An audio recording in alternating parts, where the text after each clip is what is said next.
Aujourd'hui, nous sommes avec Antonella Verdiani, fondatrice du Printemps de l'éducation, conférencière.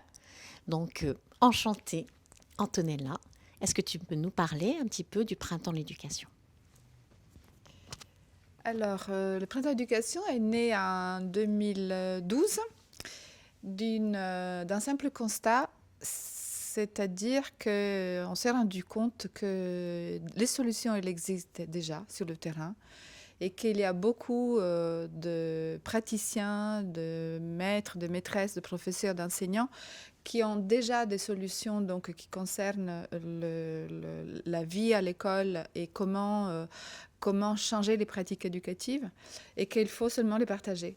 Il faut se relier. Donc moi, je dis souvent que nous sommes les colibris de l'éducation parce qu'on ne va pas nous imposer ou créer des projets à la place des acteurs du changement qui sont déjà là sur les pratiques quotidiennes. Nous, on met un lien. Donc, on crée la reliance et donc on organise des conférences, on organise aussi des échanges qui se font sur une plateforme informatique.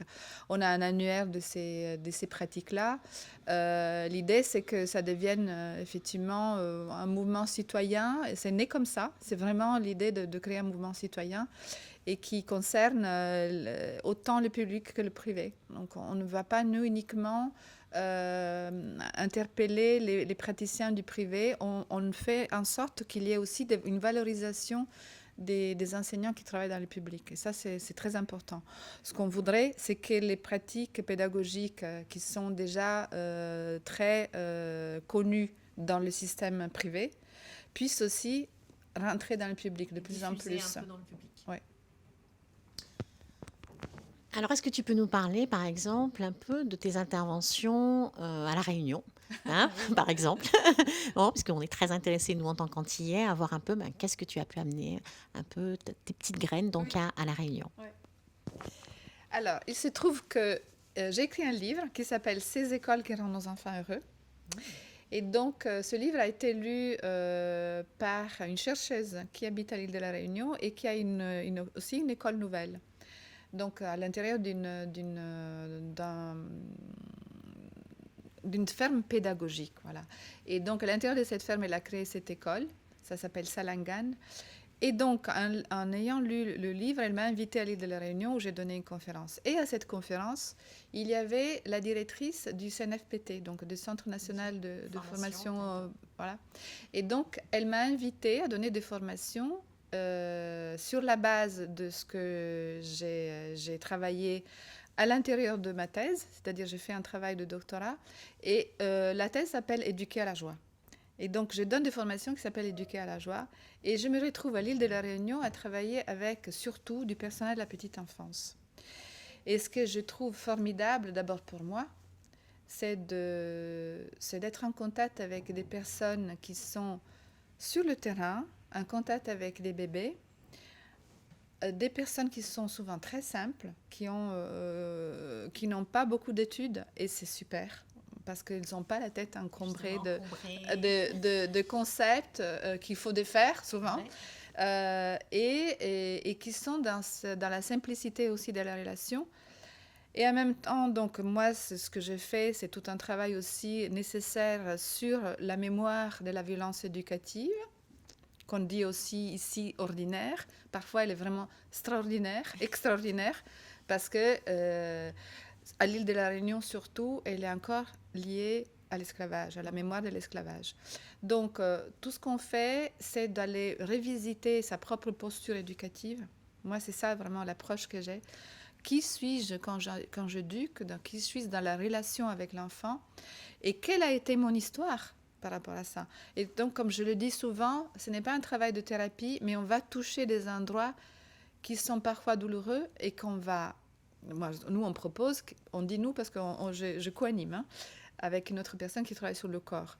Donc, on propose d'aller voir et soigner ces endroits dans d'autres lieux qui sont thérapeutiques, mais nous, on les met en lumière. Et puis, bien sûr, puisqu'il s'agit d'éduquer à la joie, on passe à la joie. Et là, on va toucher notre propre joie. Qu'est-ce qui fait que nous sommes en contact avec ce moteur de vie et de connaissance? C'est vraiment, nous sommes des êtres de joie. De joie. Ouais. Et qu'est-ce que tu as pu avoir justement comme retour? Puisque, Oui, comme tu as dit, il y a oui, aussi un travail sur le corps, oui. donc ce qui est un peu pas évident Non, finalement, hein, du tout, puisque souvent du aux tout. Antilles, finalement, on a l'air d'être très déliés, mais Oui, pas tant que ça. exact. Oui, Donc, qu'est-ce que tu as eu comme retour après ces formations, bah, des personnes même oui. C'est intéressant ce que tu me poses comme question parce que donc les retours, étant donné que ce sont des formations qui sont dans un cadre institutionnel, alors les gens ne payent pas. Donc souvent les gens toutes ces personnes-là, une grande quantité de femmes, on a des stages de 30 personnes avec un homme et 29 femmes, hein, c'est ça. On trouve que c'est sympa et en même temps ça serait bien qu'un jour les hommes se réveillent, hein. Donc les retours qu'on a sont parfois des surprises parce que ce qu'on propose, c'est d'aller vraiment faire un travail sur soi qui passe aussi par les émotions et par le corps. Et donc le corps, dans l'acte éducatif, il est le grand oublié. Donc on oublie qu'on a un corps. On oublie qu'on a un corps en tant qu'enseignant, en tant qu'éducateur, mais on oublie aussi le corps de l'enfant.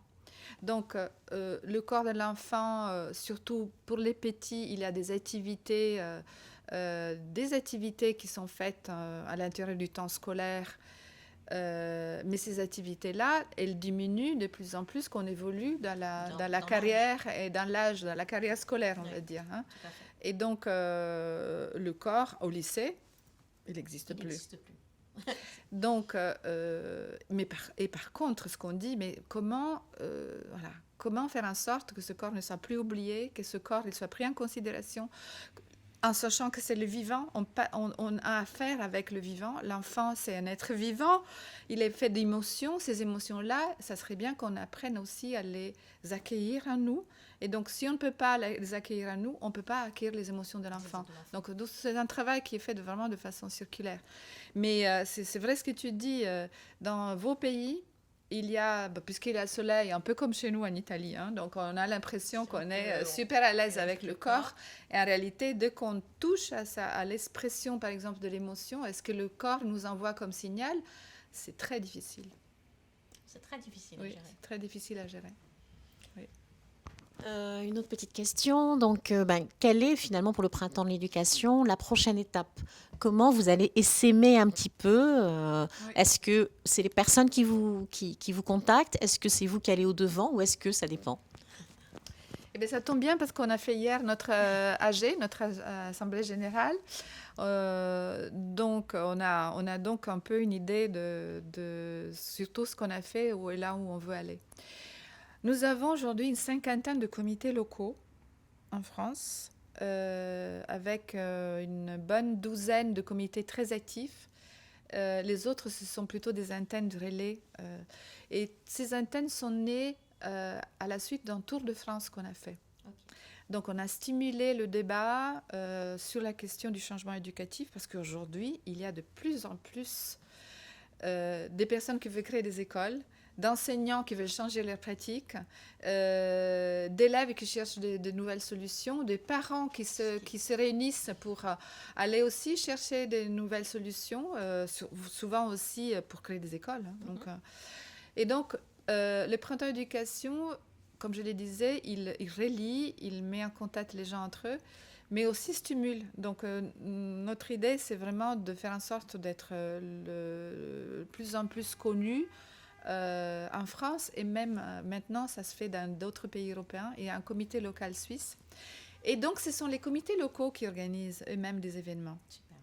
Donc là, le 20 et 21 mai, à Lille, il va y avoir les prochaines rencontres du printemps de l'éducation. Et il y a 2 journées d'ateliers intenses qui sont présentées par des pédagogues, des thérapeutes qui interviennent dans le champ éducatif, et des enseignants. Ça va se passer dans un lycée professionnel à Roubaix, donc à côté de Lille. Et aussi, à l'intérieur de ça, il va y avoir une table ronde avec un philosophe qui s'appelle Abdenour Bidar, et qui, lui, il est inspecteur général d'éducation nationale, et qui promeut la spiritualité à l'école. Et donc, pour nous, ça, c'est un sujet qui est au cœur, vraiment, de notre action. Comment aussi faire en sorte que cette dimension qui existe chez l'enfant, même les tout petits qui ont des questions existentielles importantes, voilà, commence à être prise en compte. Donc, il va y avoir un débat, une table ronde. Alors, ça, c'est un exemple. C'est en France le 21 mai, mais il y en a d'autres. L'année prochaine, ça va être à Paris. Voilà, les étapes, il y en a beaucoup. Hein. On a beaucoup de projets. Voilà. On a peut-être un peu trop, mais voilà, on est aussi porté par cet enthousiasme. Oh, génial. Écoute, merci beaucoup Antonella. Est-ce que tu veux rajouter quelque chose qui te tient à cœur? Oui. Oui, alors. Ce qu'on avait évoqué tout à l'heure, quand on a parlé pour préparer cette interview, sur cette dimension spirituelle, l'importance d'introduire l'accueil de cette dimension-là à l'école. À l'école et dans les projets éducatifs, même hors école. Et moi, j'ai été très imprégnée par l'enseignement de Sri Aurobindo et de la mère, sa compagne spirituelle, qui, eux, dans les années 50, surtout elle, dans les années 50 et 60, dans l'ashram de Pondichéry, en Inde, avait été la première à donner la place de cette dimension spirituelle, je ne parle pas religieuse, spirituelle, dans un contexte scolaire. Oui, voilà. Et donc, accueillir le questionnement existentiel, rien que ça, ça donnerait effectivement une place à cette reliance. Quand je parle de reliance, pour moi, je parle d'une dimension aussi qui est autre et qui est naturelle chez l'enfant. Il n'y a pas uniquement la dimension émotionnelle, il n'y a pas uniquement la dimension intellectuelle, il n'y a pas uniquement la dimension physique, il y a aussi une dimension spirituelle. Et il serait temps, pour une nouvelle humanité qui naît aujourd'hui, de l'accueillir, parce que c'est ça le moteur de l'évolution. Tout à fait. Voilà. Merci. C'est avec ces mots magnifiques, n'est-ce pas, qu'on remercie Antonella. Voilà. Merci beaucoup. Comment me connecter, créer du lien social dans mon quartier, aux marcheurs dont j'ai besoin, pour mettre du mouvement dans ma vie. Ensuite, à un niveau collectif, c'est-à-dire vers où je marche, trouver les personnes qui marchent dans la même direction, me rendre compte que nous marchons tous dans différents mondes, bien que nous partageons le même territoire physique.